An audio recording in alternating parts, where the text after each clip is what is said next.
Welcome to another episode of Growing Your Real Estate with your host, Jacob Davenport. I have some very experienced and talented guests today. One has been a guest before, and another one is a new guest. I'm going to introduce them, allow them to tell a little bit about themselves, and then dive in from there. One of the guests, he does have to jam real quick, but we're fortunate enough for him to pop in.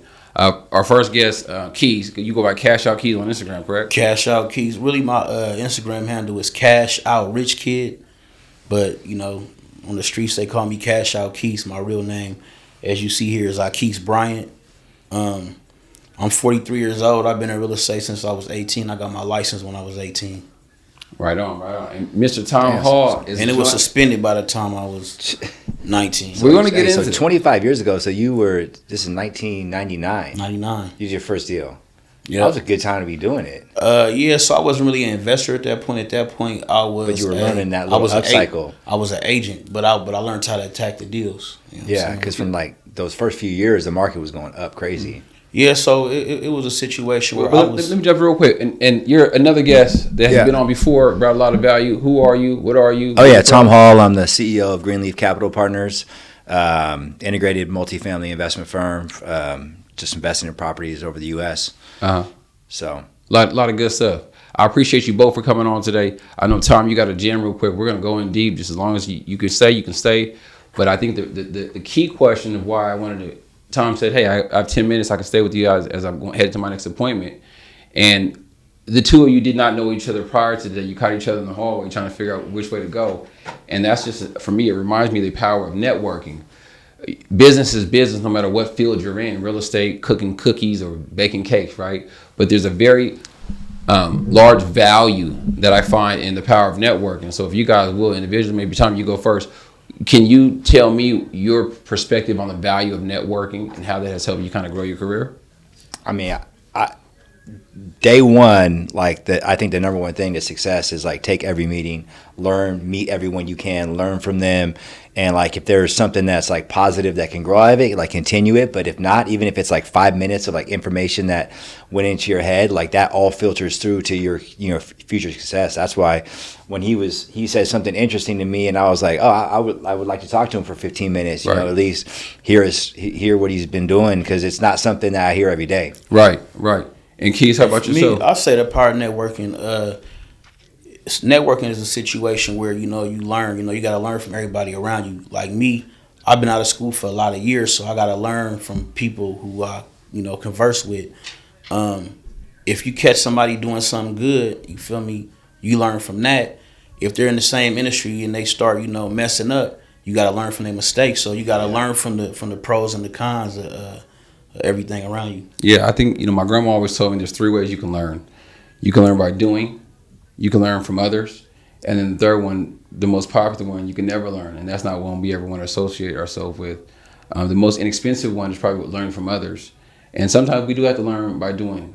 Sometimes we're visual learners, or we just don't have enough of the bigger picture to understand the importance of just, look, you could have got the lesson from cheaper if you had to learn from somebody else. I say learning from others. Yeah, that's not the most expensive one. That's the least expensive. Forgive one. me. Learning from not learning from others could be the most expensive. Yeah, but it's hard though, because I think especially when you're younger, you don't necessarily you look at someone and they make mistakes. You might just think well, I'm not going to do that, Right. So you just and then as you get wiser and older and you've been through more things, you realize that just watching how everyone moves is literally the best television or real estate class you could ever do. Yeah. It's wild. When I was younger, you feel me, when I would try to choose who I'm gonna learn from, I would look at, if they got a car I want, or if they got kind of got a house I want to get up under that person and kind of talk to them. But now that I'm really in it, it's I'm not really having those cars. I'm kind of just driving my little Prius, chilling, saving my chicken, you know what I mean? Right. But having buildings. Right. But at the same time, it's important to kind of scout. You know what I'm saying? Scout who you good talent. Yeah, good scout out good talent. Even good when I was selling weed, I would look for people. I go out of state and look for people with big chains in the club. And I would purposely go smoke weed around those people so they can smell what I got, that California issue. And before I know it, they trying to hit it, and before you know it, I had a deal going. You know Yeah, what I mean? we got it. We look. I love you, Keys. I got my students on this course. That's what this is? BU, right? Okay. But I would say this. I think that one of the things I learned, and I brought you on as well. And unfortunately, the time was able to pop in. Was that the key to it is this. Outside of analyzing deals, finding deals, and networking, it is so imperative to understand your style of learning and understand the style in which you're going to implement as you execute real estate. Tom, specifically, you raise capital, right, and you have more of a LP, GP relationship a lot of times, right? But that's what's so different between our businesses. We're both in real estate, but I'm in more I would say more of a capital base. Like it's all about raising money, figuring out how money can work for you. Where he's over on the other side and is really grinding through the actual property side. And just keeping everything for himself, which is impressive. You still got to come up with the capital, but normally when it's as yours, you get more money on your own, then you can start signing for stuff. Like when as you start getting if you get one good deal and it has some equity, you can start borrow against yourself to buy another property, and then find another good deal, use that equity to buy this new property, and then refi that property, pay that loan back, and now you got this. So you're leveraging. But let me stay on style though, because style is very, very important. You were really essentially the both of you were talking about mentorship. When you find somebody that's doing something that you would love to do, but essentially, if we look at the fundamentals of basketball, you have point guards, you have shooting guards, you have centers, right? But even with the position of different point guards or shooting guards, some of them have different styles. You have like Curry. He's a pure blown shooter, right? And then you have other people that are more facilitators. So if you was to describe your style of investing, not so much the class of it, right, or the capital component of it, what is your style? Are you aggressive? Are you conservative? Are you somebody that? Well, he's Kobe over here because he's just doing everything himself. I mean, like me, I feel like I'm more like coach style because I like having a team. I like having to build the company out because I have a few units on my own, and those are just way more work, but obviously the reward is way bigger if you own it yourself. I mean, you have way more control, versus having to think about other partners. So one way to describe your style is you like to build a team. Yeah. You're comfortable with delegating. Yeah. You're also comfortable with painting the vision, right? And scaling that. Would that be one way, or how else would you describe your style? I mean, I think you hit it perfectly on the head. It's just a different way of attacking the same industry, the same figuring out what your lane is and what you feel comfortable doing. Yeah. Now, what is there a benefit and or a challenge when you take your style? I think there's ins and outs of both of them because now I got a team, now I got to coach them, now I got to worry about what everyone else is doing. I got to worry about what decisions people are making. Managerial, right? So and then I got to worry about my capital partners. I got to pay them back. I got to so all that stuff is just different levels of stress and responsibilities. And I mean, it's just kind of how you want your lifestyle to be, right? I mean, because if I had 50 units on my own, you'd be knocking down doors. He's probably chilling more than I am, to be honest. I mean, how about you? What's your style? Though, even with me, it's the same thing. You still got to build a team. It's I got a team of people that know, not really contractors, but people that know how to do the work. Far as they know how to put the cabinets in, do the tile, do the floor, and this and that, and I'm managing them, right? Then at the same time, it's I'm dealing with these banks getting loans, this and that. So I got to stay on top of that. Yeah, I got to get to do the funding. They're going to deal with me. They're not finna let somebody else talk for me to lend me money. Yeah. So I got to manage that. Then on top of that, you got a good lawyer. Zillow, I got, dealing with my lawyer. I'm in a lawsuit. Literally, I don't think it's a day out of the year I don't have a lawsuit going, even if it's just an eviction. Stupid, yeah. Even if it's normally that's all it is. But then a lot of times I might do it wrongful foreclosure or other people feeling that something they I don't know, but it's always something. It's interesting. The grass is always greener. But it's still not that much work. You know what I mean? Because I compare it to what else I could be doing or other work I have done, and right now I was in the middle of working.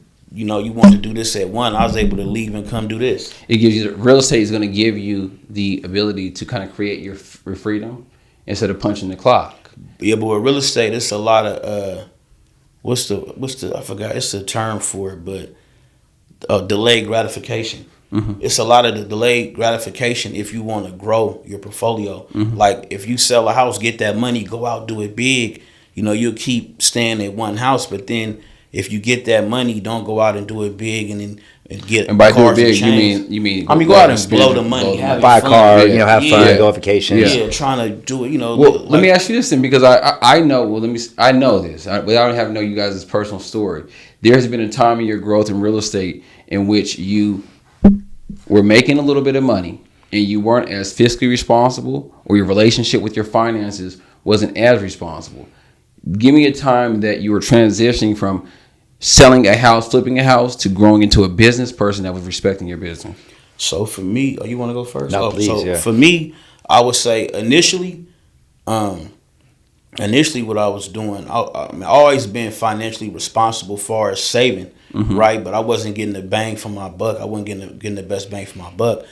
So initially what I would do is I would buy a house cash, I would fix it up with my own money, and I would sell it and make a profit and do that, right? But then, in conversation, I started talking to somebody else. They were talking about leveraging, and they kind of explained to me how, Keith, okay, you paid that house cash, but you got $800K tied up in that house. You feel me? You only got one house. If that house starts growing, you only get equity off one house. But you could take, you feel me, $100K from. You could sell that for 800. You feel me? Get you $800K and put 100 down on 8 houses, right? And then you'll have 8 houses growing at the same time instead of just you're one. beating the time of money, or at least you're jumping ahead. What year was this? Honestly though, it was like he told it to me years ago, but I didn't really listen right away. Yeah, because we had just came out he told me this It came out of probably the in session. 20 years, so it was like 2013 or something like that. The crazy thing, if you would have done it right away, each one of those 100,000 would be like worth like 900,000. Yeah, so I did too. So what I did is I'm just listening. I eventually sold it for it was a duplex. Then I bought a fourplex that was worth 1.5 million for 500. So I got more units. I got more units. And I had like some extra money to play with, so I started flipping that money. But real quick, more specific, because I want to make sure that, because what's going on here is the most important thing for me is to document different people's journeys, because there's a lot of people in my community and a lot of people on our live session that never flipped their first property. And it's easy, I see on social media, I got 1,000 doors, $1 million doors. Yeah. See, that wasn't my story. My story's always been a bit And of a sometimes challenge. when they say they got these many doors, it's not actually their doors. Like even Grant Cardone, all them doors that he's saying, that's like investors' money doors. Right. He'll be the signer for your bread. A partner with it. But what was a time where you was not managing the money, and once you spent that money, you had So it wasn't in real estate. When that happened with me, it wasn't because I was in the real estate. Was there ever a time in real estate that you? Nah, because I came from being an entrepreneur. I've been an entrepreneur for a long time. So when I came into this game, far as like as a career. It was a time where I basically was making money. I was buying houses when I was younger, like maybe like in my like 22. I had a house in Walnut Creek. I had a house in Oakland. I had a house in Sacramento. Right. I bought the one in Sac first. I bought the one in Walnut Creek and Oakland around the same time. And I'm literally just using these houses that wherever I partied that night, I sleep in that house. Right. So I understand how I wasn't renting them out. I wasn't doing nothing. I just knew that I was gaining equity. Like my goal was to gain equity because I had my whole. I didn't know all the dimensions of the real estate game. And I definitely didn't know the recession game. Right. So when the recession came and all them houses that I bought wasn't worth nothing, you feel me? I just I'm like, damn, I got this I got this loan on this property. You know what I'm saying? It's worth half that. And it's not performing. Why would I be paying on this? Right. So basically when I let them go, they got foreclosed on. You feel me? I kept the one in Sacramento because I bought that early on. I still had room. The other two was underwater. So when they got foreclosed on, I learned about the foreclosure game from getting foreclosed on. But like I say, I was living this life, so I was still making money off other businesses. Right. So, but not real estate. So it's fair to say that even at that time, other illegal businesses that I shouldn't have been doing. Right. So it's fair to say that was a leak in the boat at the time, not understanding the was a importance leak. of cash flow. How about you, But Tom? do you think that actually, I'm just curious about this. Please. Did you think that the process of getting foreclosed loans, what opening up your eyes to like Everything how much? taught me, you know what I'm saying? So Yeah. then I really sat back. I had a lot of time to think too. I was in a situation too where I had just a lot of time to nothing but think. So I started thinking like, hey, if I could have got that at a lower number, made a price. It taught me about the rental game Oh, so you were like, feel oh, me? if I could have just bought this house, at a price where I could rent it out. You feel me? and everything then was for sale at that So price. let me tell you. So at one point I did decide to rent it out, and I rented it out, and I wasn't paying the mortgage because it was going to foreclosure. So I was making money. So that taught me. That was a good part of the game, right? Yeah, 'Cause I love it- me. I remember like there were so many people that were just like, well, I'm not going to pay, so I might as well just rent this house and you take all that cash. Yeah, and that all that really, it was a combination of things. Appreciate that. It was a combination of things that really formulated my mind. Then at this point now I'm in real estate, so I'm talking to other people that are actually in the game. Before I was an agent, I got my real estate license early, and sold a few houses, but I wasn't really focused on real estate being my main source of income. So my other sources of income affected my real estate license. And so, but I didn't really care because it wasn't my main bread and butter. But now that I'm in it, I know that flipping is one thing, right? But collecting that rent, that's the real. It's a more of a long-term play and A different vehicle. a different vehicle, because now it's like before you sell the house is gone, you get your money, that's it. Now You still got to do something with it. But now with the rental game, if you attack it like you're buying a flip, you have a lot of equity in it. So you can basically collect rent on it, and then you can still get equity lines on the equity to still buy something else without selling the house. So you're still getting the rents is giving you a return on your bread. So some creativity is what we're really getting at. I mean, just leveraging, but you can't over. I mean, he's talking about building his net worth versus just like flipping a house, paying tax on it, and then just Doing trying to it keep again. repeating it. Yeah, because versus like you can't always find it, and you can't always find it. Also, during If you got a good deal, hold on to it. so I'm gonna be honest. During the pandemic, I didn't have all these units. I accumulated all these units like during that time because they stopped doing. It was a moratorium on foreclosures. Yep. So people weren't. You're losing specifically talking about the Bay Area, correct? Yeah. Wherever. First, it was nationwide at first. There was a nationwide right? moratorium Then, on foreclosures. but the Bay was like the Focal point. We're The last liberal. one- So we're holding on. You can't evict. You can't do this, Do that, anything. So it really showed me that and then people I know that was flipping. I start watching them starve. Right. I start seeing people that was flipping their own personal house is on the chopping block now. Now it's getting foreclosed. This goes back to learning by doing, learning from others. Yeah, and because they never were learning. spending, but see, I already knew not to do it, but they were doing it and just spending, doing it big. And then when they couldn't go out and eat, they didn't have a way to really make money because now they stopped the foreclosures and that. But during that time, I was still picking stuff up and just renting it, getting stuff vacant and just like renting it. You know what I'm saying? Tom, give me some. Forgive me, Tom. Give me an experience in which, as you grew in real estate, that you had to continue to grow from a personal standpoint and more of a responsible individual, because you do get massive gains if you're making the right play, and anybody can get one flip or two flip, right, or one deal, two deal, but you do get to a point where you have to grow into an individual that's a businessman and respect your money. Yeah. And understand things change. I mean, I think the recession, I mean, going through that, I think like he was saying, it was like the biggest learning experience for me, because before that, all I knew was like, hey, if I buy something, it goes up. Right, right. Everything was like working, and all of a sudden recession hit, and I had to learn like to basically like untangle all these loans that I took and who actually gave me the money. Like there was like CMBS loans that had like master servicers that were in other countries, and you got to go talk to them and be like, hey, you guys got this property in Atlanta. I bought it for $20 million. It was like had a $15 million loan on it. The property was worth like $8 million, right? And I'm like, hey, let's do a workout. They're like, we would love to, but we have no idea how to even untangle this thing because it's a part of one loan that's a part of 100 loans, Right. And so they, funny thing, they took it back. Obviously that whole thing collapsed, Right. in that property. So for what it was, and so I realized at that point, the type of loans, the type of financial arrangements you get into, it's like having a way out of those a situation Excellent. so that you can come at from the other angle. So I realized, I would never take a loan like that ever again. Even though it looks good on paper, if things go wrong, I'm screwed. I can't. Right. There's no one to talk to. So then I realized I had other lenders at that time, and they would work with me.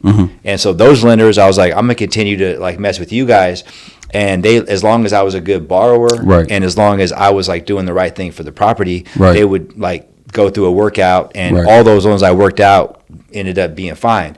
So I think that was like the biggest experience for me is like, if you're gonna borrow and structure kind of these deals, like to understand what happens when everything goes wrong, because it can go wrong. Like it just happened again, 2022, interest rates started going up from being down forever, and you had a situation where all these people had all these loans, Right. and at this time they had bad partnerships, right? So they were taking other people's money, and those money all had like handcuffs and like other things on them. So it's like, here I bought, like, take for example, like I know these guys, they bought 10,000 units, but with their own money, it was like only like maybe like Over leveraged. less than 1%. So if you take someone else's money, you have to understand you're still leveraging, and so like you have to pay that money back. And if it's big money, they're going to take you out.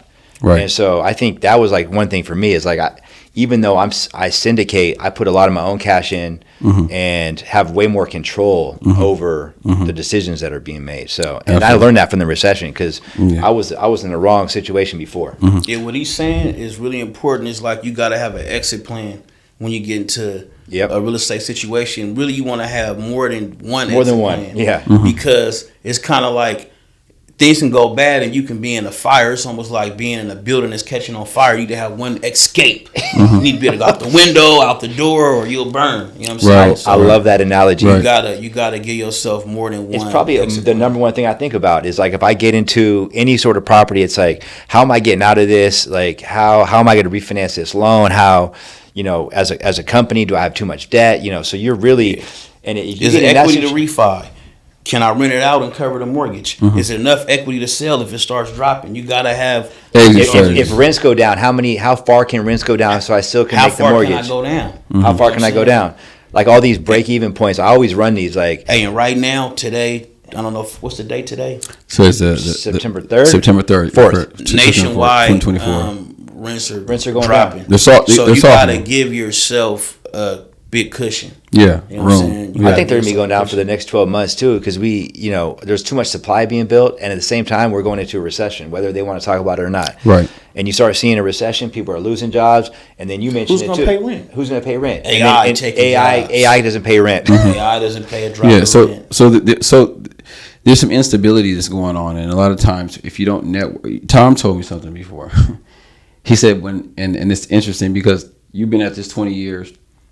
You've been at this over 20 years, well over 20 years. One of the things that I learned is when you get in, and this really shout out to my community, a lot of these folks have not gotten to their first deal. That's what this is all about, bringing value to them, right? Because it's hard to get into your first one, but once you start scaling, it works out. Hey, listen, as you get into your first deal, as you learn, once you find a deal, it might be beneficial to sell the deal to a person that you can watch go through the process. So you get your money off the top without having no money involved. It's a great point. Especially if you find something good, like if you're like, hey, I got this deal, I know I can make $250,000, but I don't want to make the mistake. I'll sell it to you, and then you might take give him a $25,000 rip. I got people door knocking, bringing me deals. Young cats, I just gave one $20,000. He brought me a deal. I gave him $20,000, and he's watching me go through the process. It's a gentleman part of my community that did deal with you, my guy Fred. But you're allowing him the access to like your knowledge, saying, hey, not only am I going to give you this cash, I'm also going to give you this life lesson. Yeah, even what to do. He's like my son age. Like he's actually one of my son's friends. And invaluable. So basically, how old? Like 22. Nice. So I basically, I kind of I worked with him through the deal, like to even show him. He said, hey, they want this amount. And I'm like, nah, we need to give them this amount. This amount. And then, but he already knew. He already had an idea on how to get the price down, but I had to really come in and be like, show him like other comps, the worst of the worst, and other things to convince these people to bring it down.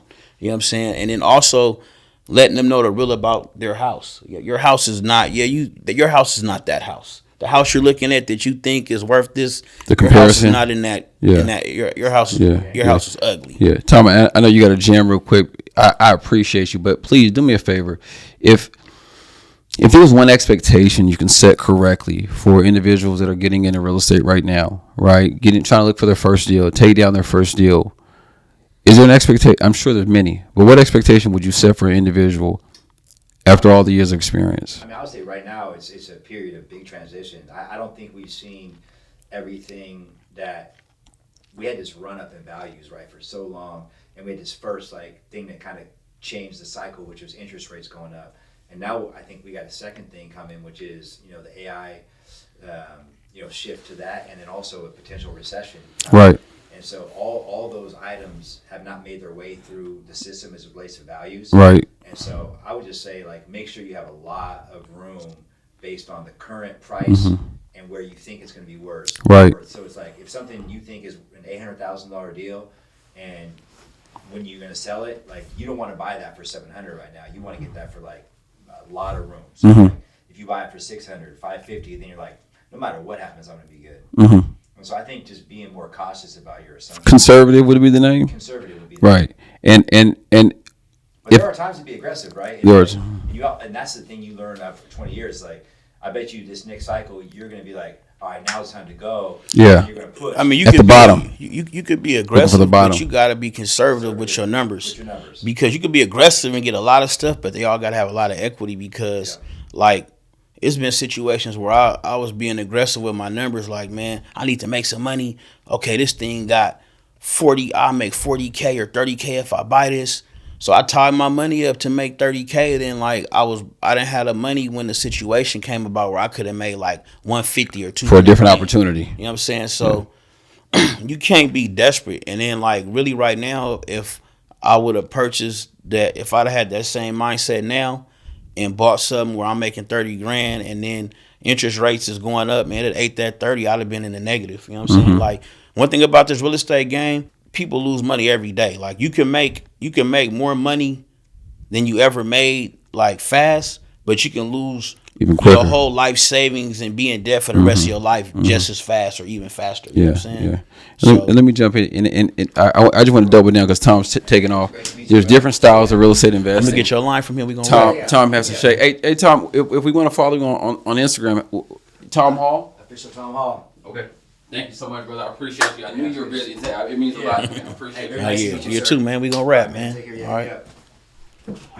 And it's important to just network, man. You know what I mean? He introduced me to him in the hallway. Right. Jake introduced me to him in the hallway. He said he's in real estate. We start instantly getting into real estate conversation, trading ideas. You know what I mean? Right. Absolutely. So I wasn't going to let that opportunity pass us by to bring Tom on. He blessed us with a few minutes. But I just want to get more specifically into you. So you largely invest in the Bay Area, right? And you would say that a large portion of your function is fix and flips, although you have a portfolio as well that you hold. I mean, so lately, I did fix and flips to get the capital up. Lately, I've been doing fix and holds, but then Is that using the equity from the fix and holds to finance the fix and flips. okay? Let me break that down a little bit. So it's fair to say that when you get into real estate investing, a lot of people want to have assets for retirement and cash flow. But early on, when you don't have capital and you're leveraging yourself and you're partnering with people, a good idea or a good strategy for almost anybody is to fix, flip, take the capital. Yeah, I don't like having long-term partners. You know what I'm saying? That's just me. That's partners a little bit. I guess what I'm saying, financial partners or whatever, because it takes money. And most people in my community and most people they're going to be watching this podcast, they probably don't have a ton of money. So if they're getting creative, you get the engine started. So you should really. It takes no money to buy a deal. I tell people all the time. Tell me about that. Once you all the value in this is in finding the deal. Mm-hmm. You got people with all the money in the world, but they can't find a deal. Right. So since they can't find a deal, they rely on other people to bring them deals, and they pay top dollar. They can buy money. So basically, if you bring them a deal that they can make money off of, you can carve out a piece of that money for yourself. Right, like a wholesale. A wholesaler, yeah. So give me an example of what it would look like to get into real estate investing with no money. Start to finish. Start to finish. Well, as far as wholesaling, you basically find a deal. Whether you Direct to looking seller. at, are you looking at people in distress situations, whether the house is messed up, whether they can't pay the bills, whether this, that, the third, right? You start a conversation with them to see if they have a plan to get out of that situation. If they don't have a plan, that has to let a light go off in your head that maybe you can get this house from them. You know what I'm saying? Sometimes they have a plan.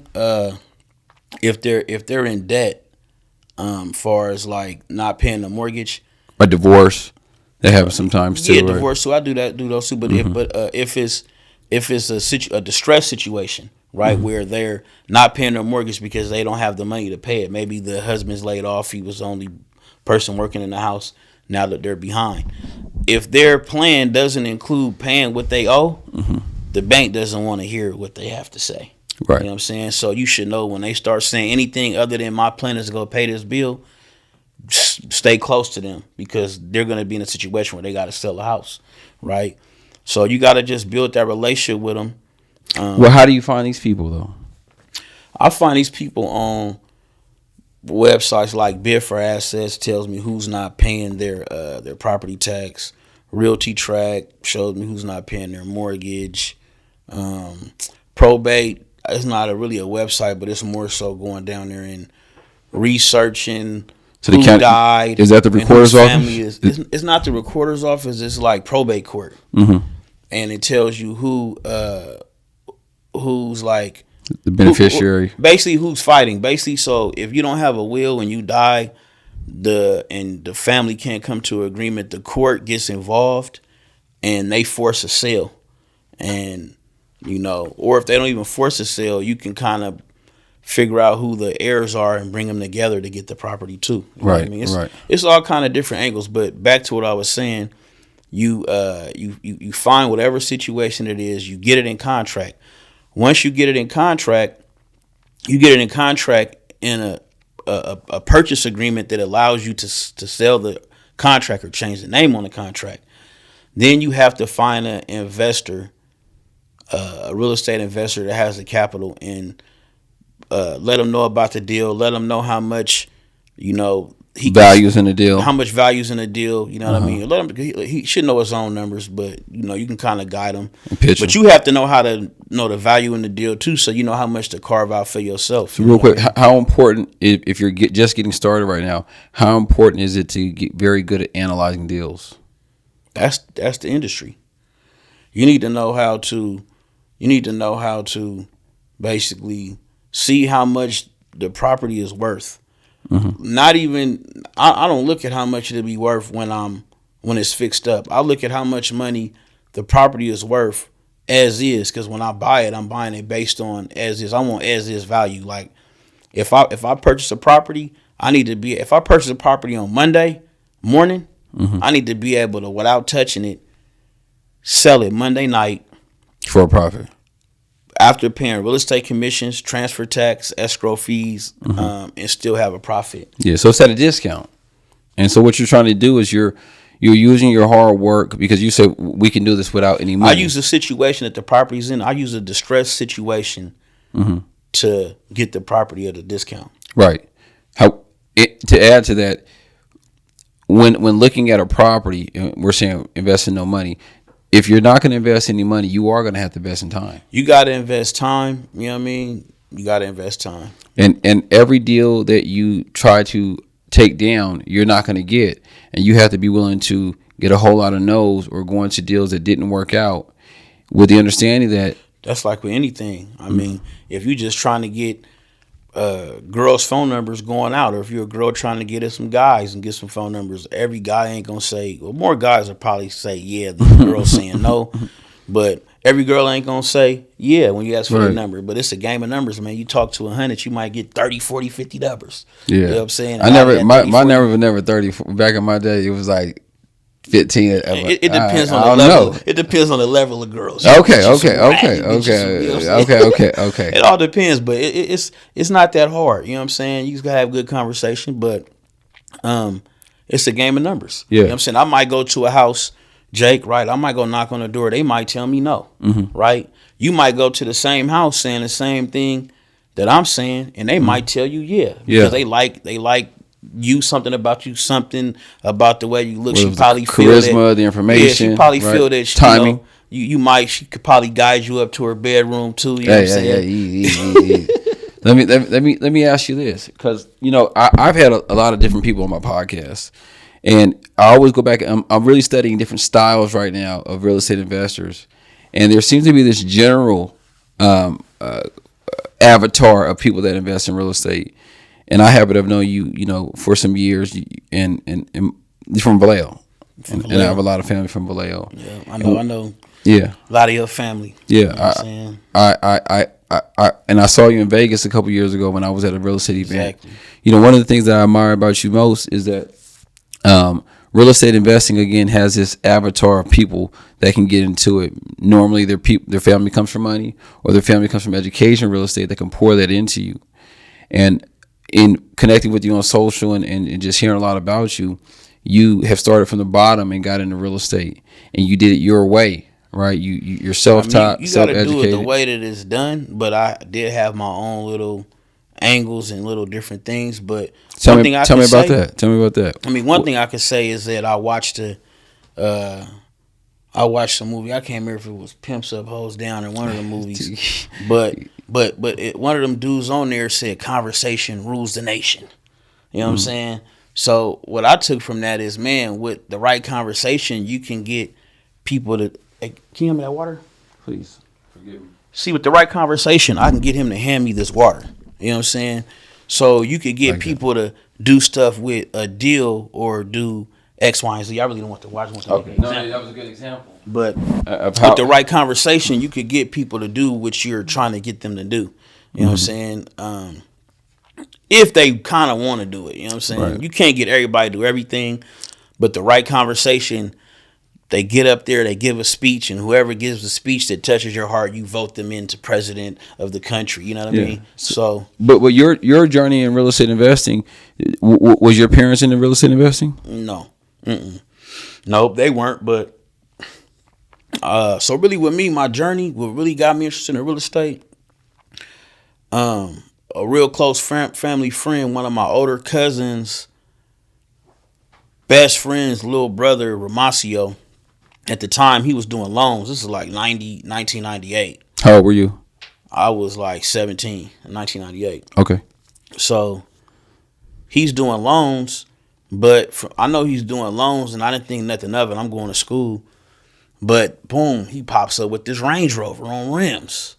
And that's all I needed to see. Right. When I seen that, I'm like, man, I wanna get into real estate. I started hanging out at his office, learning little different things. Were you getting paid for that? Nah, I wasn't getting paid. Nope. So you were leveraging your time. I was watching him. He would cold call people and close loan deals, right? Mm-hmm. So I'm around him. I'm around a broker, other people that's having some paper, and I'm just seeing how it's unfolding. The broker was telling me I can make some cold calls. So a few times I tried to make some calls. I'm learning the game on that. I had another little saw somebody else that was I had got an internship. You feel me? For free, another, like, I'll just let me in the office. I'm going to answer phones at the front desk. You were willing to do some things for free to get the information? Yeah, I was 18. Yeah, I knew I wanted to get into real estate. So now I basically was just answering phones at a front desk, right? I'm answering phones at the front desk. That's all I'm doing. Stay in the front, do that. But every now and then I linger to the back. You know what I'm saying? And hang out with other people. Not really the broker, but other people working. So back then, this one guy was typing letters to people that were in default to give them hard money loans. To help them get out the situation. But he was typing each letter, manually typing this letter up, saying, hey, I can help you get out of default. So I'm seeing that letter, right? And I'm back to the front desk, and I understand, okay, they're sending these letters out to people to get them out of this loan situation, blah, blah, blah. These people are losing their house. So later on so anyways, the internship ended. Before I left, I basically just took a copy of one of those letters, right? Then I got my real estate license, and I'm like, okay, I'm going to type these letters out manually, one by one, and send them to people that are in the same situation, but tell them I'm gonna sell their house for them. Right. So then I'm telling one of my neighbors this girl, I was like, at this time I'm like 18, she's like 26. So I'm showing her this letter, I'm showing her I got my license, telling her I'm finna type these letters out. And she was like, well, man, you finna type them out by hand? I'm like, yeah. She said, boy, you sound crazy. They got this thing called mail merge, right? So mail merge was a thing that if you get the addresses that you want to mail them to, you keep the same letter. It just plugs in the name, the address, this, that, and you just hit one button, merge, and it just merges like 1,000 letters in like 10 seconds. Let me slide in, because what it makes me think about is we're in the information of technology, right? It wasn't like that in 99 and 2000 when you first started. The mail merge knew like in 99, right? The internet had been public for like 4 years. Right. It came out in 95, so everything was still new. Information, even the ChatGPT and so many other platforms in this era, and a lot of people in my community are younger than you, right? And so understanding just how good we have it to have the information and the resources that can allow you to reach. Man, listen, my boy one of my boys, Noah Hoffman, he's in real estate. You know Noah? No, I don't think I had the pleasure of meeting Noah. Okay, Noah, he's in real estate. He was showing me some AI stuff where he basically stood in front of a thing like I'm talking now, and he talked and made a video. What the AI did is it took his voice sample and it took his face and this and that. Then it turned around and then he types in what he wants it to say. Then it just uses his body and says that. And then he can make it in all these different languages. Right. And he can send these videos out saying and distribute them. Yeah, different. Like he can send a text to you and say, hey, Jake, I know about your property located at blah, blah, blah, blah, blah. Let me know if you want to sell that property. Right. Like really, he texts them to me, but I haven't had his permission to really show it. But a part of me wanted to just show y'all how he's saying this. He's basically giving his sales pitch in a video format. And it's changing the name, and it's really none of him even saying that. Yeah, it's advanced technology, and those are the things that we can move our business forward to scale. It's advanced, but it's basic. It is basic. It wasn't around in 99 though. No. So there's a value of being in this era of real estate and business with the resources. You can use it, but see, at that time too, that mail merge was advanced technology. Right. So no matter what, the technology kind of it goes with the times. Like back then, when I was an agent, I used to have to drive and show people houses. They couldn't get on Redfin and look for themselves. Zillow and right. And none of that was even there. But so let me ask you this: it's again, there's a lot of things that in your style I've been encouraged by, because I remember when I was first introduced to you, I met you in Vegas, but I already knew who you were, right? And I saw how you were flipping property and you weren't leaning to the agent for a variety of reasons. And I always had a heart for real estate investing because I was like, man, I understand by watching others the value of it, right? One thing about it, I don't really, like if an agent brings me a deal, I'll use the agent on the sale. Right. But since I'm finding my own deals, it's like, why cut this person in? I use this thing called, on a flip, I use a thing called flat fee listing, where I pay $500 to some broker in LA or wherever they are, and the broker puts this property on the MLS. All I need is that. You just put on MLS for people to see. Then I'll do my own open houses. Agents, it's things they can't say that can really help sell the deal, like close the deal. Right. Like they can't talk about a lot of stuff. But me not being an agent, I can say what I have to say to. I can. So do you think that somebody could be successful in real estate? Okay. Do you with think no license? Yeah. Because it's communicated a lot of times that the progressive step is, I'm going to get my license first, and then I'm going to invest. I never did none of this with my life. The license can help. The license is just a way to get capital, right? So you can buy capital through selling property. Through selling property, right? That can help you get that momentum. Generate money to become an investor. But then that also becomes a distraction. But it also holds you back. It can become a distraction. You have a fiduciary duty to where, you, like, let's say I come across you, right? I done knocked on your door. I'm gonna tell you me having a license versus me not having a license, right? Right. Because when you become an agent and you sworn in by the state, this and that is consequences to doing certain things.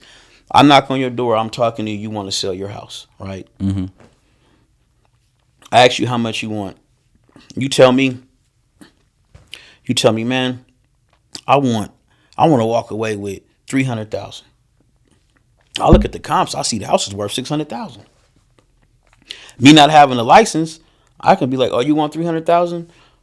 That's what you want? Okay, fine, I agree to that. Write you a check for 300,000 and go about my business. Right. As an agent, I come to you. You say you want to walk away with 300,000. I have a fiduciary duty to show you the actual value of the house. Right. Show you the house is worth 600,000. Right. So once I show you, say you want 300, I show you it's worth 600. You're not going to tell me you want 300 anymore unless you're just really, really slow. You know what I'm saying? Which they never do. So then when that happens, now the agent just makes the money on the sale. They can't do, you know, like I'll make the 300. I'll make the equity. You know what I'm saying? Yeah, because you at that point because what happens is when you're an agent, your sworn duty under the umbrella of having fiduciary duty is to look out for that person. Well, and it's not, but I want to be careful because to say that you're just offering 300, it can sound like you're not looking out for them. But what happens? No, I ask you what you want. Yes, and correct. You tell me you want 300, and I agree to that price. And that's a business transaction, right? But when you're an agent, But anyway, it's not my job to look out for you. If you're not a licensed agent, yeah, I'm not licensed. It's not my look. It's my job to look out for me. They're thinking, what's the most I can get? Obviously, for you as an investor and flipper, what's the cheapest I can get it? So that's just a transaction. Man, there's been two situations. One where a person basically, I went to purchase a property. I agreed to a price with this lady, and we were in agreement. And she said she wanted a whole lot more for it. Not a whole lot more, but more for it. And I was kind of like, my feelings hurt. Like, man, we had an agreement. She changed her mind. So I went home and I'm debating if I really want to buy the property, and I'm kind of looking over the deed, and I looked at the deed and I seen on this one deed she had 2 parcels on one deed. So I'm talking to her about this house, but the other parcel next door is on there too. So if she basically deeds this to me, signs this to me, I get both parcels. So I didn't say nothing. I agreed to her price, and she signed it and signed it, right? But I didn't say nothing. I assumed she knew, but if she did know, I knew I was getting both. But it comes out that she didn't know. It's not your responsibility? It's not my responsibility to no, it's not my responsibility. Mm-hmm. So she basically signed off on it, and she sold me both properties. It was all right there, the deed, both APNs, all of that. Mm-hmm. And I had 2 properties. And then later on, she tried to come back and sell me the other property, but I think she already knew I owned it. Right. So I was like, no, thank you. Right. What do you think the most, you say you've been doing this 20 years? I've been in real estate, I'm for over 20 years. But not straight. Like, I was an agent, and I was getting sidetracked with other stuff. I should have stayed down and just stayed accumulating. But I had to, come to a point where I really seen the value in that growth. Yeah. Mm-hmm. What if you was to name a deal, if you'll share it, what's the most amount of money you made on one deal? That I sold or equity that I kept and held? So let's go with sold. You sold, you put the money in the bank. Probably. So I had bought a property where, like the one I'm telling you about. So I bought the fourplex. It was a fourplex in a vacant lot. I bought the fourplex for, it's a few of them, but I bought the fourplex for $450. Mm-hmm. But I got the vacant lot for that same $450. Mm-hmm. Right away, I sold the fourplex as is for $750. So that's $300K right there minus. But you had to divide the land. Mm-mm. You don't subdivide it. Nope, it was 2 separate parcels, 2 parcels on one deed. Mm-hmm. So I sold one for $750 as is right away, and I made like $300 minus 2.5%, or it came up to maybe like 4.5% of 400 of the 750, because that was, I paid 2.5 to the buyer's agent. Then I said the other 2%, that was like transfer tax and escrow fees. $34,000. Yeah, so from 300. Then I turned around and sold the other one. I put the vacant lot on LoopNet myself, because it was commercial, and sold that for $930. So I made like $1 point something $1 million on that. Yeah. Then on top of that, I didn't even buy the $450 cash. I put I got hard money, and I put 30% down, or was it 20%? Doesn't make a Anyways, I difference. put like 100 down or something like that. Right. Yeah. Now, you're at a point now where there's some properties you're keeping and some properties you're flipping. For you, what determines whether you're going to keep a property or flip a property? So, if I'm keeping it, I'll look at the rental income. You know what I'm saying? Once I fix this property up, if I can pull all my money back out and have a loan to where I'm cash flowing something cool, not no $300-$400. I be needing like 2-3 G's or something like that to consider holding it. But that's so only the single families. yeah. I flip and sell those. Right. But the multi-families, them the ones I'm holding. Mm-hmm. Well, being from the Bay, Vallejo and just being able to navigate the complete Bay Area, you've been working different properties, and we have this overlay of the moratorium and landlord tenant law, which has made it very much more difficult to invest in California. But the cool thing about the Bay Area is you have a larger upside. So there's risk and there's challenges, but you could enter 600 and exit 1 point something, 2 point something, right? Where do you like to? I always preach invest in your backyard, know your backyard. I mean, you got to be able to see it. I see a lot of people that invest out of their area, and so they're relying on the property manager. Like I got a friend that, man, I bought this duplex in Ohio for $80,000. I'm like, oh, that's cool. But then the property manager start hitting them up like, hey, man, you need to get a roof. Hey, man, you need to repair this. Hey, man. So, and the rents is so low, all the repairs was setting him back years of profit or rent. Right. And then he don't even know if it's really happening because he's not there. And some of these property managers, they're making a cut on the repairs too, calling their people, or if it even needs to be a repair. You know what I'm saying? Do you work with property managers? I used to a little bit more, but really now I kind of use Zillow Rent Manager. What's that? Zillow Rent Manager. So you heard of Zillow. Got you. So Zillow Rent Manager is something a app within the Zillow app that something separate, but it's still part of Zillow that basically runs the person's credit for you, collects their job and verifies their job stuff for you. So it's like they got to submit a packet to Zillow and run their credit, and you can see if they qualify for what you're trying to do. But that's for the screening process. What about the month-to-month process? So basically, I had a lot of stuff in bad areas, but I've been trading that for better quality properties. Mm-hmm. So I'm getting better quality tenants. So man, these people, they selling money. Right. I think I think of everything in a story, and I always try to sell it. They don't even. It's no argument. They have a problem. Yeah. And within that, again, set the right expectation. When you're first getting into real estate, let me tell my. I got some Section 8 properties too. You do? Okay. Yeah, but they're nice. They're really nice. Yeah. But I'm just collecting Section 8 because it's certain areas where the rental value is a lot more than because a 2-bedroom apartment the rent's going to be different depending on the part of the city it's in. Mm-hmm. So I got some 2-bedroom apartments where I'm getting $4,300 a month rent, mm-hmm. right? Then I have other 2-bedroom apartments where I'm getting Section 8's paying me like $1,960, mm-hmm. right? Oh no, I'm sorry, that's the 1-bedroom. Mm-hmm. So the 1-bedroom they're paying me $1,960, but depending on the area, so I'm trying to compare apples to apples. So I don't have I don't have any. Only got one bedrooms, but the Section 8 money, I got one duplex that has 2 1-bedroom apartments. Mm-hmm. Those my only 1-bedroom apartments. But Section 8 is paying good money for them. Yeah. Do you have a challenge with Section 8 ever? Is it So my only challenge with Section 8 because you get to pick your tenant. Yeah, and let me say this though, it's less of a challenge than it seems like there's this negative connotation with that type of renter, right? It's not really. It can get negative if I like the Section 8 person that's broke and Section 8 is paying all their rent. I don't I like the ones that got to pay a portion and you got to rely on them to pay, but you get to really fill them out. You know what I'm saying? Mm-hmm. And then if it's one person, they're not going to be destroying it really that bad. You know what I'm saying? So, and Section 8 is going to pay.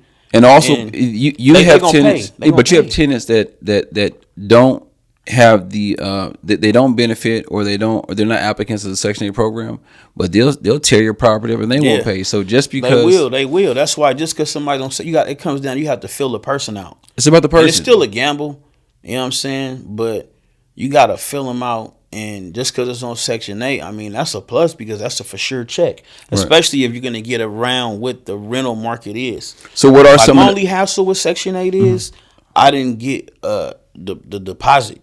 You know You know what I'm saying? So I got to drive from Oakland, 'cause I live in Oakland. I got to drive from Oakland to Vallejo to my P.O. box and check my box and get my checks out. Every month. That's the only problem. They want direct deposited.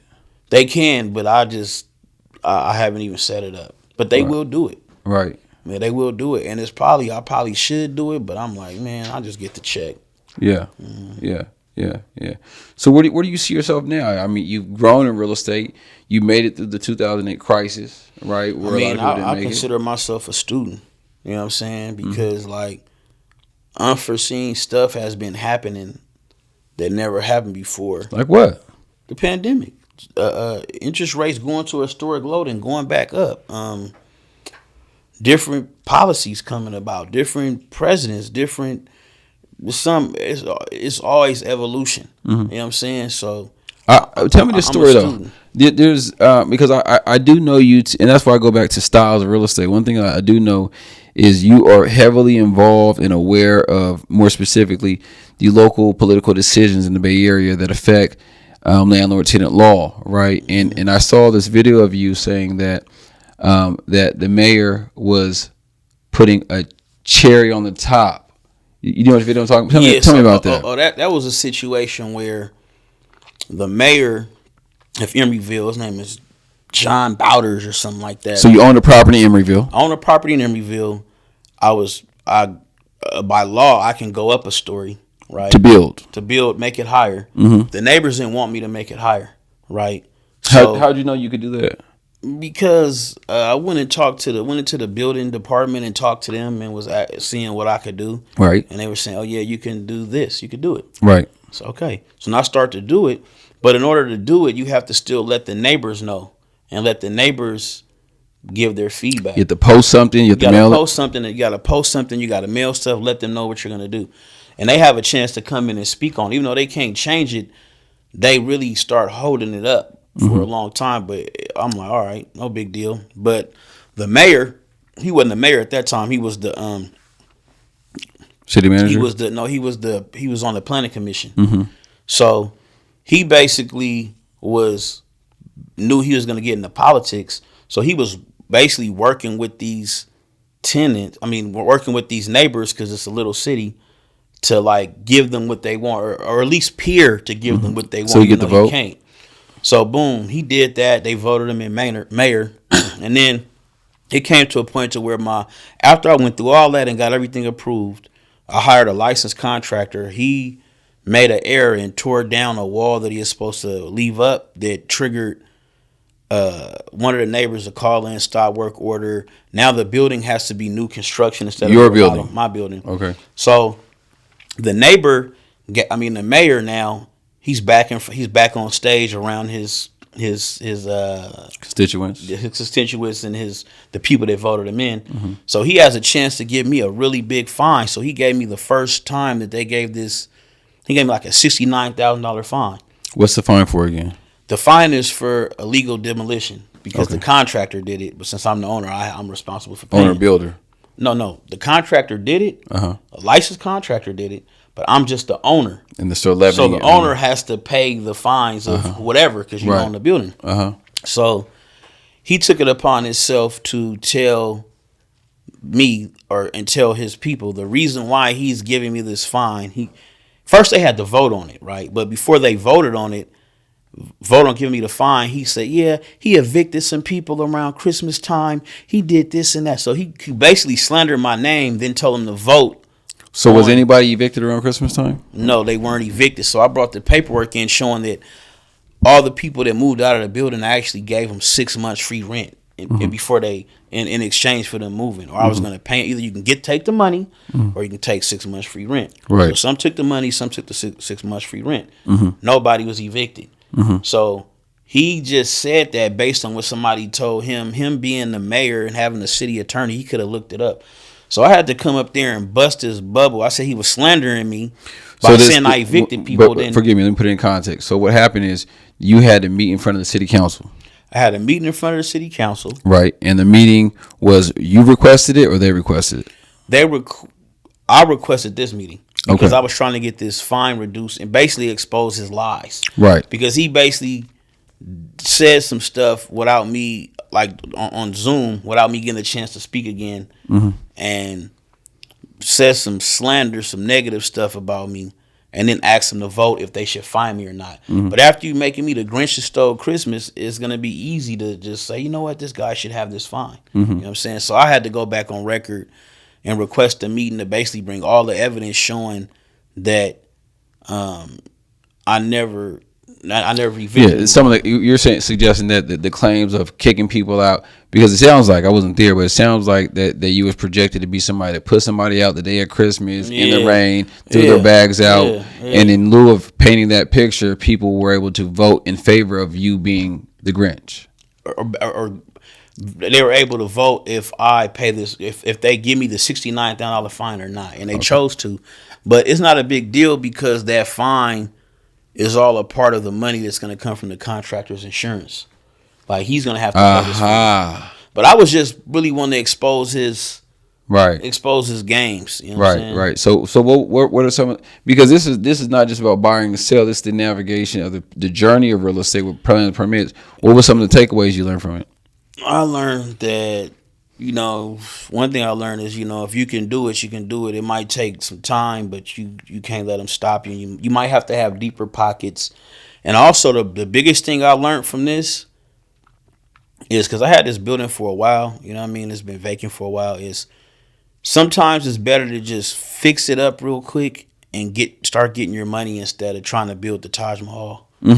Just fix it up real quick and make sure you're getting your money without doing all the extra stuff that I was doing to this particular building at the time. Yeah, I learned that. I received that. Real estate is so much of a relationship between you and real estate. One of the things I heard you say earlier is that you got into real estate early on, understanding that you should invest in real estate, but your knowledge, maybe, correct me if I'm wrong, your respect for the asset class wasn't. So one of my older friends, man, G up out of Vallejo, this cat named G, a lot of Vallejo people like my age, older, some younger, they know him. He was one of the friends that I looked up to. I had like 3 guys I looked up to, you feel me? One of them, they all was making money. One of them was spending all his money, balling out, cars, jewelry. He had no Whole bunch of liabilities. Yeah, he had no real estate. Another one, he had real estate, but he was participating with the other one and balling out, spending this and that. Right. But he also had a college degree. And then G, he basically was just low key spending his money on real estate. The other 2 end up getting in trouble, and they end up they end up getting in trouble. The one that went to college was able to get out and get a job. The other one, he just, it's cyclical. Yeah, but I just watched G grow. So like me being younger and not having real estate, like I go to this house, he had the swimming pool, all that. I get to swim, so I'm seeing he's having this car that's not that nice. But when I go to these other people's houses, they live in apartments. I go to this house, they got nice cars in apartments. I go to this house, he got not a nice car, but a house with a swimming pool. So I'm seeing, and this, he owns it, outright, no mortgage, this and that. You know what I'm saying? So I'm peeping all that. And I just was like, okay, real estate is something. You know what I mean? Yeah, I have a different guest on, and everybody has a different journey, different path. And it's so much about people understanding and be able to see somebody that has a similar style or similar upbringing as them. And as we shared before, one of the things for me is real estate really saved my life. Honestly, I when I came home from incarceration for a couple of years, I didn't have a true pivot or any clarity. And when I started getting into real estate, I did similar to you. I started kind of like volunteering, or I call it interning. I don't think the people that I was working with were calling interning. They was like, he just won't go home, and he's working for free. But you ain't no dummy, man. You're very, very well spoken. Thank you, big brother. I appreciate it. Yeah, there's something about delayed gratification. Whatever took you or guided you to get into getting locked up versus me too or other people in our situations, we just taking part in what we see that looks like a good idea because we're not exposed to all this other stuff. The internet is making us have a chance to see more things that you could be doing, but. It's like when people see me, they see me doing it. Like, man, he did it. I could do it too. Correct. Same thing when I seen G.O. G.O., you doing that? Okay, I could do it too. Correct. You know what I'm saying? Correct. See you, okay, some stuff you doing. Oh, he doing it, okay, I can do it too. So that's what it's about. It's about us getting into a place where we can display what we doing and let people know, man, y'all can do it too. You know what I'm saying? Real estate allowed you to travel the world too. I mean, I was traveling the world before real estate, but real estate allows you the freedom to travel the world and do a lot. You know what I'm saying? Like, cause I mean, what really lets you travel the world is money, right? But when you're getting money through rents, it's like you can travel the world and your money is still coming. You know what I'm saying? The mailbox money. Yeah, it's not like you took off work and you're not really getting paid. You know what I'm saying? Because a lot of people, I see a lot of people around here, man, passport bros, this, that, and the third, and and a lot of women on Instagram do a lot of traveling, taking all these pictures, but man, they don't even own nothing. You know what I'm saying? So they spending a lot of money on vacation. They kind of moving backwards. The setup is so important. Man, it's important. There's a gentleman. Foundation. Let me ask you. There's a gentleman. His name might ring a bell by the name of Fraser White. You know the name? Man, that's my young homie. That's the one who brought me the little door knock deal. He was calling me. Really, I wasn't even his first phone call. Give him a shout out though, because he's part of the scheme. Fraser White. That's my little homie, man. So I wasn't his first phone call, right? But when he called me, I seen the value in the deal. That's another thing. Being a wholesaler, you gotta have more than one line. And with me, I gotta have more than one lender. I gotta have more than one wholesaler. So you gotta have multiple people, resources, holding the same position. So Fraser trying to make the sale, he called a few other people. He called the Divine Brothers. None of my partners. He called my partner Dave Robinson. He called all them first. He called me third, but I seen the value in the deal and was willing to work with him and bring the price to a price that I feel comfortable paying. You know what I mean? Without saying no. Like when he brought me the deal, I didn't just say no. I said a price that I feel comfortable paying, and he was able to relay that back to the owners, and they agreed to it. With the little help on why it's that price too. You know what I mean? Yeah. So Fraser made some money. He made a nice check. You're gonna make some money. Is he actively kind of watching your process? So he been by there one time, but the truth is I haven't really been over there because my problem is when I find deals, and sometimes I might find too many deals, so I gotta wait to get to them. So I was finishing up this building I was already almost done with. I started like all the rough stuff there, and now I'm gonna go back over there like maybe Monday. Close it up, get your sheetrock together, get your cabinets in there. Man, start doing all that. So what? Plus the thing was I ordered some windows. I deal with I got lined up with a manufacturer in China. So I ordered my windows. The real reason why I haven't been there is I ordered my windows from China. So it took 30 days for them to make them. And my garage door, I got a glass garage door. It took 30 days for them to make them and 30 days for them to ship. So they're like, they made it to the West Coast now, and now I'm waiting for the trucking company to bring them to me. They went through customs already too. You always been very, very innovative, and we won't go too deep. So they wanted $37,000 for my windows. I was going to ask you that. Who wanted 37? Somebody local? Somebody in the States. It was like Home Depot and all these other. Home Depot didn't even have the windows I wanted in that size. I had to get smaller ones, but they wanted like 37. The garage door, other little. But then they were all around that price. That was like the median price, $37,000. So I don't know if Home Depot was more or less, but I went to like 4 different places that were all around that price. So then I reached out to the Chinese manufacturer, and I was dealing with 3 different ones, but I got the one with the lowest price, and I got all of that stuff for $8,700.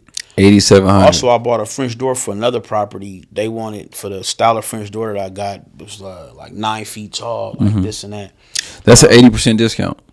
Yeah, then they wanted $10,000 for the French door, but I got that for $1,300 from the manufacturer in China. Can you tell us who that is or where that is? I mean, or how we can find something like that. So I mean, you gotta really research that, right? Because really, in my position now, I realize that now I'm gonna be selling windows. So if they want that, you got to call me. I'm gonna give you. I'm not gonna charge you what Home Depot gonna charge you, but I am going. You understand? But I'm telling you what I did. I got a manufacturer in China that I'm going through, and you can look into it and do the same. You know what I mean? But they got flooring, they got everything that you need, stucco. They got cedar shingles. They got windows, doors, this, that. Because at the end of the day, all the stuff that we see here, this couch, all of this stuff is like very little is USA made. It's all coming from China. So instead of letting it come from China to somebody in America taxing me, I'm just gonna go there myself. Right. And the Chinese, they charge me a little more. The Chinese companies charge me a little more, and but it's a lot less than what I would be paying if I came here. You know what I mean? Right. Where do you see yourself in regards to exit strategy from real estate investing? Will you ever stop investing? I don't really see a point. You know what I'm saying? I got a mentor. He's 80 something. He's still investing. You know what I mean? But I'll probably just have more of a system where I'm not as hands on as I get older. Like I probably won't be carrying flooring off the truck and this and that. I'll probably have more hands, younger hands doing this stuff. But as far as investing, I mean, really investing is just buying money. You know what I'm saying? So I'll probably be more hands off, just do more of the buying money part and less of the actual physical stuff that I'm doing to get the deal. You know what I mean? Or remodeling the deal. How important is mentorship, even at this point in the game? Man, mentorship is it's important at all times. Like I told you, I was chatting with baby boy that was sitting right here outside, getting some knowledge from him. He's getting it from me. You know, talking to you, I'm getting it from you. You getting it from me. It's like laws constantly change, right? Interest rates constantly change. The way you go about things constantly change. You know what I'm saying? Now, before when you sell a house, the seller would pay the buyer's agent and the seller's agent.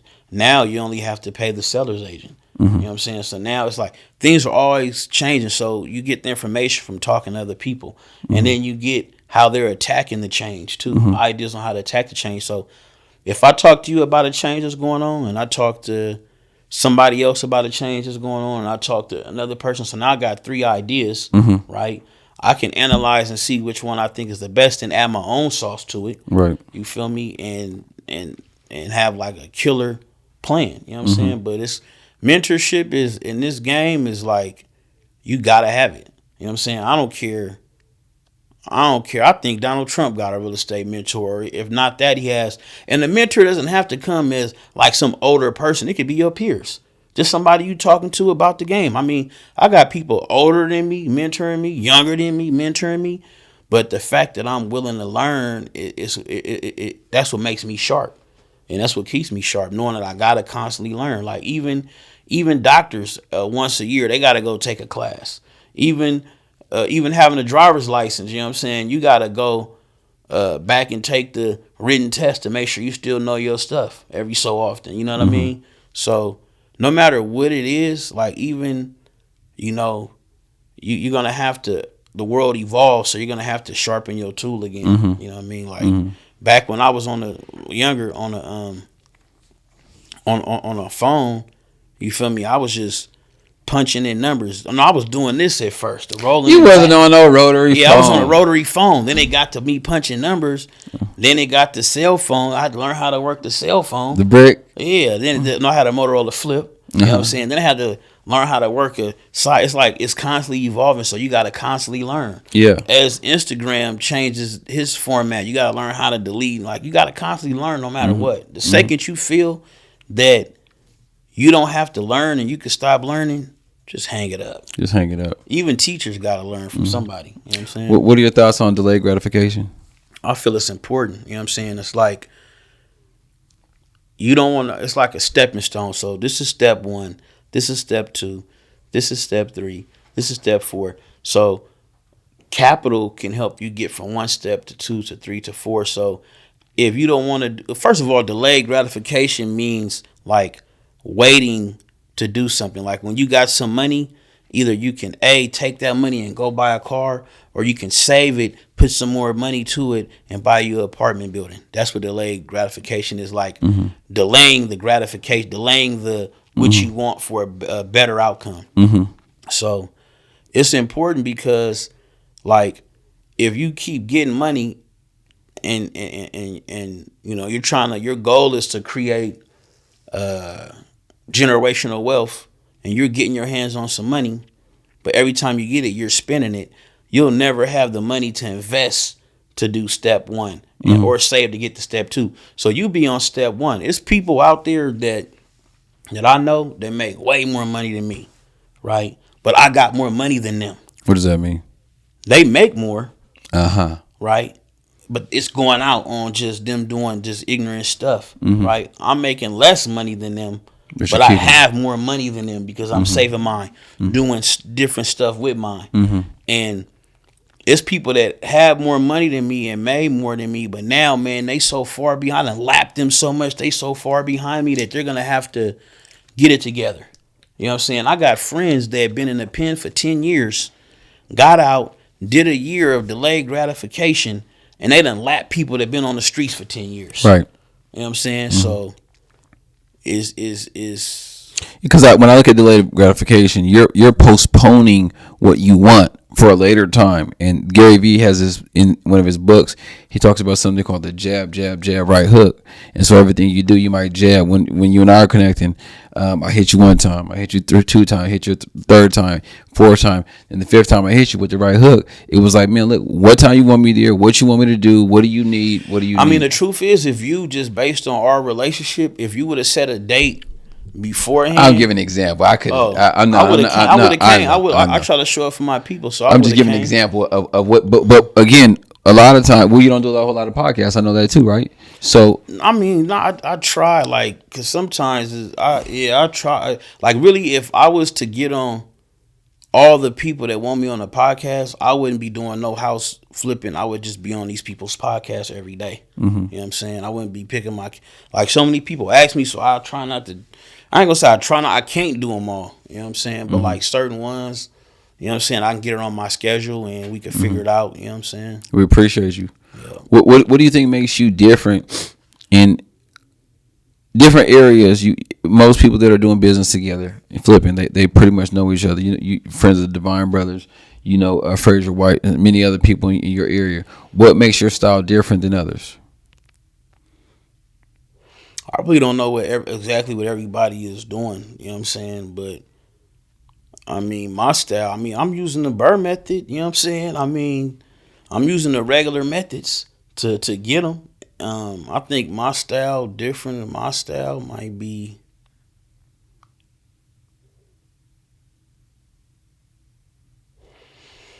Everybody's doing something different. But like some people is using. Yeah, because really my whole style is not nothing that I invented for real. You know what I'm saying? It's like something I done learned from somebody else. So what is your style? Give me a little more clarity. So my style, really what I do is I find people in distress situations like I talked about before. I tackle the deal for myself, right? I make sure that I have 2 exit plans. I make sure I can, 3. I make sure I can. First of all, after I attack it and own it and fix it up, I make sure I can refinance and pull all the money I put in it out. And that loan amount, I can still make a profit if I rent it out. So if I rent it out, paying the mortgage, I have to still make a profit. You sublift. And I still have to have equity so I can sell it if I have to. Right. So make sure I have those. Is it fair to say that, because I mean different people have different standards, and geographically where you live it'll change too? I want a big options. pot, because that's why I like the Bay, because like, let's say I find a sucker in the middle of Kansas, state of Kansas somewhere where properties are selling for 20 grand, right? Or I find a sucker here in the Bay where the houses is like in Oakland, like the cheapest house is like 500, 600K, right? I'd rather find that sucker that wants to give me the house for free in Oakland than the one that's going to give it to me in Kansas. You know what I mean? So you have more room. Your standards, I think the more experience we get, the more your standards change. So like, let's say in Sacramento, some people when they first get in, they can make 20 grand, 25 grand. Then you get more experience, get access to the deal. It's 50. Yeah, see, but that 20 grand, that might, if the pot is so low, if you making 20 grand off of wholesale where you have no money, no, not wholesale, flip. That's good. But if you make it 20 grand after you spent money buying the property, right? You spent money fixing it up. You spent money on holding costs, right? You got to pay the agents to get list it. The 20 might not even be there for you. So that's a risk that I don't even want. I'd rather have a lot of but see where you're at, and I just want to be fair. No, right? I've seen a lot of people that 20 and 30 they wanted that. Right. But That ended up being their last deal.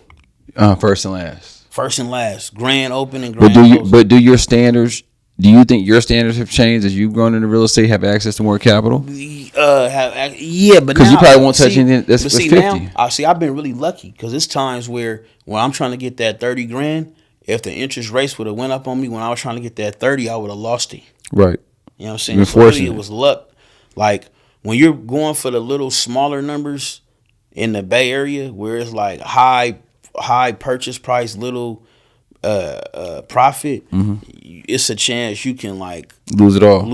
You know what I'm saying? But if you in Kansas and it's 20K and you put 10K in there, like you still got a chance of winning or something. Yeah. Well, I'm and again, just for me, as I got better, when I first got in real estate, I just wanted to learn and get the deal done. It was never about the money. Then the more responsibilities, the more I get involved in real estate, there are things that I just won't touch. I probably won't touch 40. Right. I would rather focus on what I have going on and take the weekend off of my daughter. See, right now, knowing that this us being in the middle of this recession that we in, and all this other weird stuff going on, right? It's a tough time, right? It's a tough time to try to play for only 40 grand when things can go any direction. You know what I'm saying? So, yeah, right now, I mean, it depends on the numbers. Again, experience teaches you this, though, right? Experience, definitely knowing, having an idea of the stuff that's going on, and knowing how I felt when it was like, oh, wow. You know what I'm saying? Like, you know, situations I've been in, yeah, definitely learn from that and just watching others. You know what I mean? Right. Like, man, I'm going to be honest with you. I'm a vent. I'm in a situation now where I got some properties with hella equity and I'm collecting rent and I got a lot of room to lower rents, but I see rents are dropping. I'm wondering, should I cash out now and sell now and get some money, like a lot of money in my hand, and go into this hibernation phase? And I ain't gonna say hibernation, but going to trying to get better deals, but have my money in my hand. Or should I wait around and watch rents drop and eventually watch values drop where I can't use the equity line? So really, I'm sitting there really thinking like, what should I do? One thing about real estate, nothing's for certain, right? But one thing that I have learned in real estate is that over time, from just watching, it drops, but it has always went up more than it was before. You know what I'm saying? So, but anything could happen. That can change today, and it can start going down, and we can end up in the times everybody living in huts if the whole world crashes. But I don't really see that happening.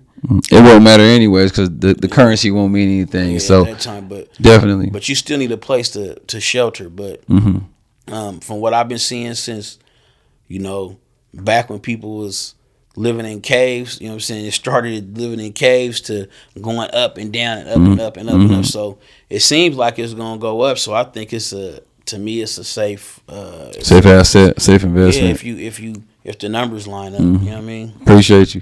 Give us, before we close out, again, the podcast we share with everybody, but more to my community, Fraser Whites and the young men and women that are trying to figure out their next move. It may not come from resources. What you got for us, man? Man, I would tell a young person that, you know, real estate is really it's a you don't work, you don't eat kind of sport. So if you go out and you get one deal, you shouldn't quit your day job just yet off that one deal. You want to wait until you have like one flip or whatever. You want to wait till you have a residual income. Or a nest egg, something Even soft. a big nest egg can even get ate up.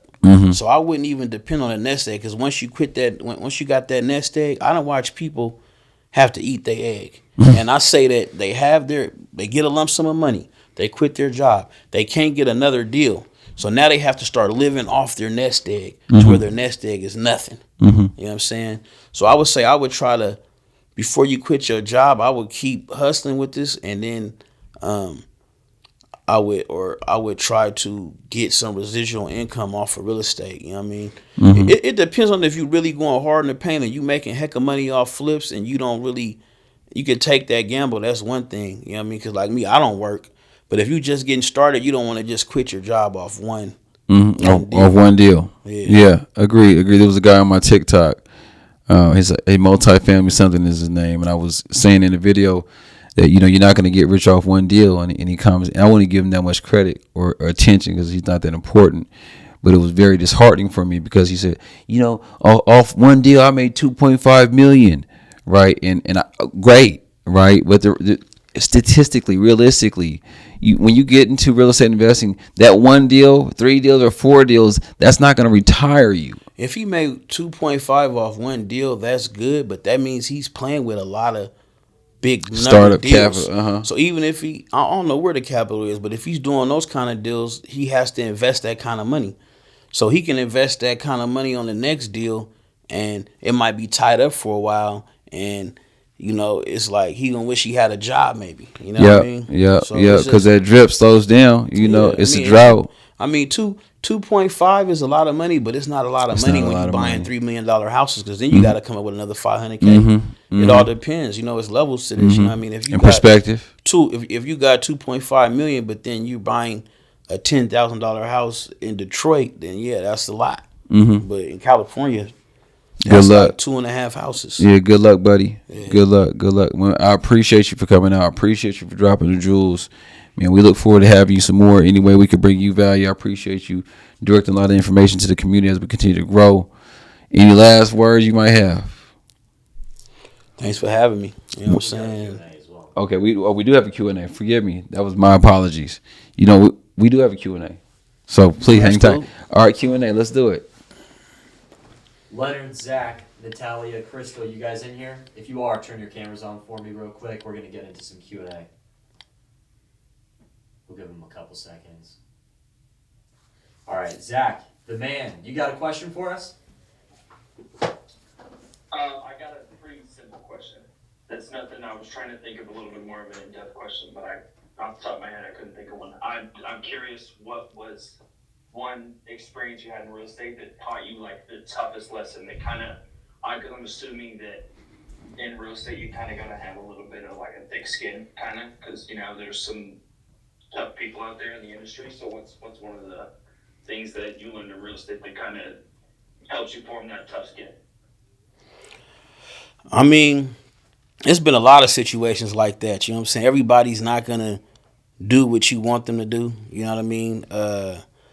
One, seeing how the mayor of Emeryville, John Bowders, tried to use his political gain to slander me and fine me to win some votes. I couldn't let that stop me. It's a part of the game. Like, I went to somebody's house, knocking on the door to try to purchase a house.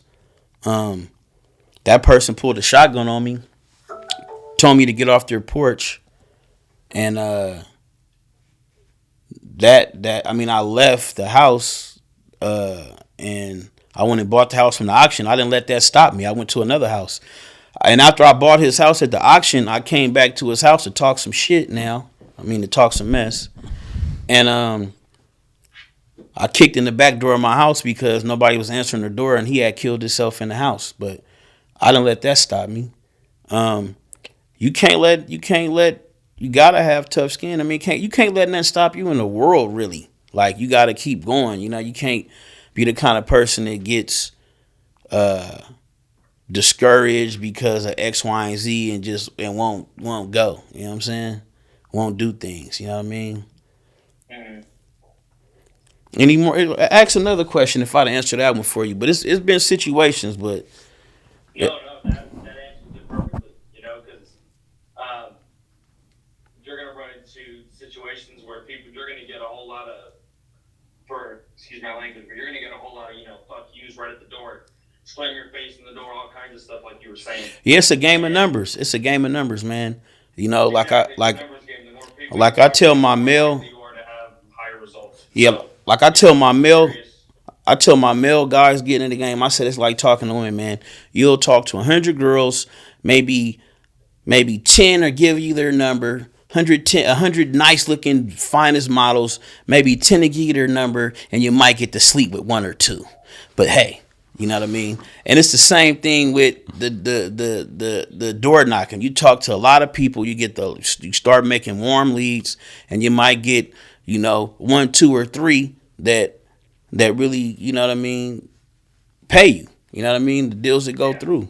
You know what I mean? But you can't get discouraged, because when they tell you no, you just come back. You know what I mean? You just come back later on and come back nicer, and you know what I mean? But it's good to kind of build a rapport with the person when you're going to talk to the door. You got to understand that these people are in the situation. If they're losing their house, they love their house. They're attached to it. So you just can't give up either. You got to come back later on or try to help them come to a realization that selling the house is best. It might not be for the them. right time. Yeah. Yeah, it might not today, but tomorrow. I want to ask one more thing I remembered. So earlier you said that you don't really like the long-term partnerships. I was curious what exactly, I don't know if you might have went into it and maybe I missed it, but what exactly do you mean by that? Why you don't really like to do long-term partnerships? Is that like on the money side of things? No, that's like or finding the deals?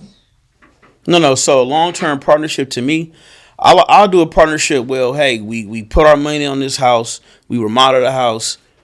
We sell the house. You take your money and go your way. I take my money and go my way. But when it comes to like a hold, like holding a rental unit, I don't want to hold a rental unit for 40. I'm trying to get my stuff to my kids. I don't want my kids to be fighting with each other over this stuff and having to fight with you over this stuff and having to fight with your kids over this stuff.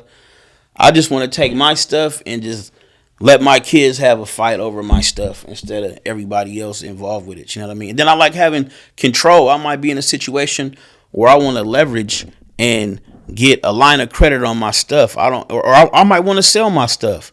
I don't want to. Oh no, I don't want to sell. I don't want to deal with all that. You know what I'm saying? You just don't want to have to run to other people when you want to make a decision. Sometimes it's last minute. Sometimes last week you were good. Mm-hmm. A week passes and an opportunity comes up where you might have to pull money out of that property, and you want to be able to just make it happen and not have to accommodate for another person who's got interest in the property.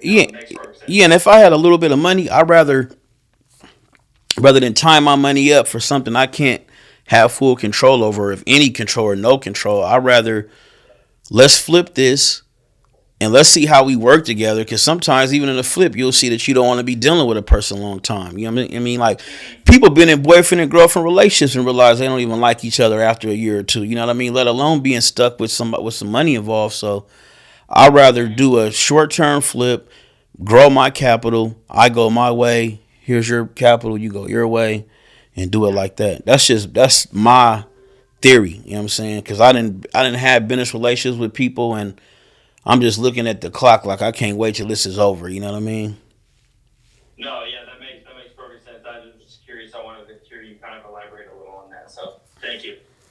But different things work for different people. A long-term relationship might work for somebody else.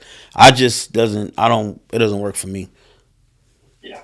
All right. Thanks, Zach. We got Leo still on here. We got Natalia. We got Crystal. Turn your guys' cameras on. Let's get a question. Everyone should have a question.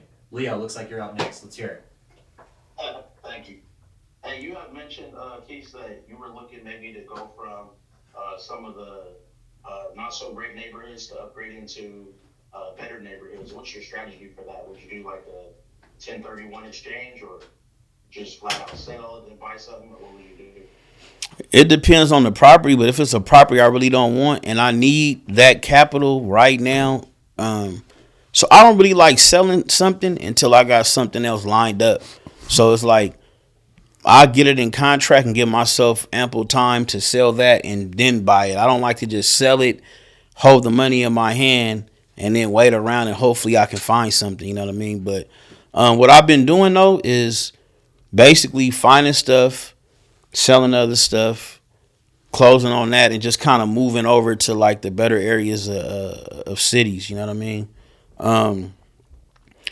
What else I've been doing? But I make sure whatever I'm buying, the new thing has a lot of equity too. I'm not buying nothing at market value or I don't want it. Okay. And then you also mentioned. So I don't do 1031 exchanges because my stuff is in corporations. So they don't do like withholding. They give me all my money and I figured it out on the taxes later. You know what I mean? So I haven't done any 1031 exchanges. I just sell this, that, and third. They look at the profit, they look at that, and I just pay taxes on that later on. Gotcha. And you also mentioned, that you're trying to get into better neighborhoods.